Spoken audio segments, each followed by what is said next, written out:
Hey folks, we are only going to cover 2 centuries in this week. We are at week 4. You are at the halfway point. You've made it this far. You're gonna get there. You're gonna get there. All right. So I'm really excited. We are gonna for the next couple weeks. We're only gonna cover 1 century. Sorry, 1 century per lecture. All right. So this week we have 2 centuries because we have 2 lectures. So we're going to cover the 17th century. So of course we're going to talk about the historical perspective, right? So we're going to look at some of the cross-cultural influences that have happened in the 17th century. Of course, we'll talk about what in the 16th century and the Renaissance, kind of started these changes. So we're going to look at the historical perspective. We are going to look at social life in the 17th century and the growing social class stratification. So we're going to look at that. And of course, we're going to look at some garments. So we're going to look at some garments and just, what they wore, right?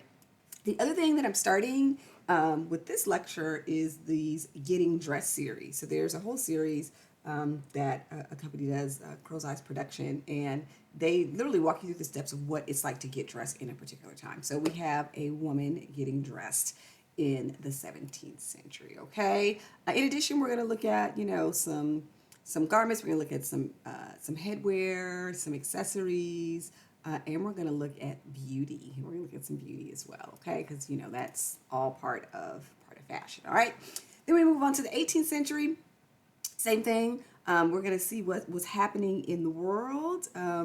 Really, this time period is when many students are more aware of what is happening in the 18th century because of our Marie Antoinette, right? Let him eat cake, even though that's not what she actually said. 14-year-old Marie Antoinette, which most of you didn't realize how young she was, and that's part of the reason why she was the way she was. She was still a child in that way.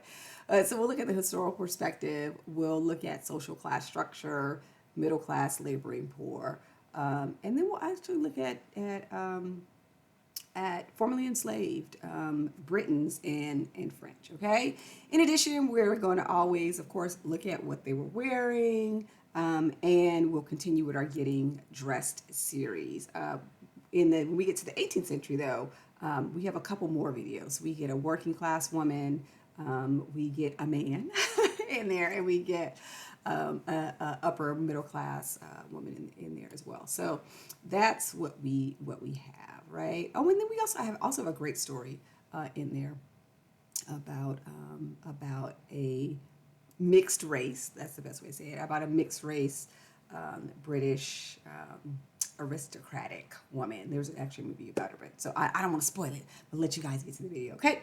All right. So as always, read the book, right? View the lecture, dive into your discussion board, into your discussion board, and then finish up with our recap. Okay, so you're gonna finish up with the recap.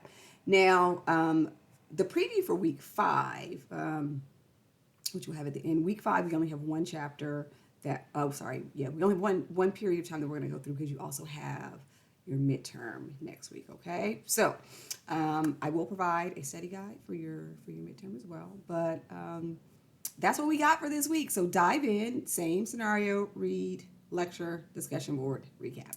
All right, see you soon.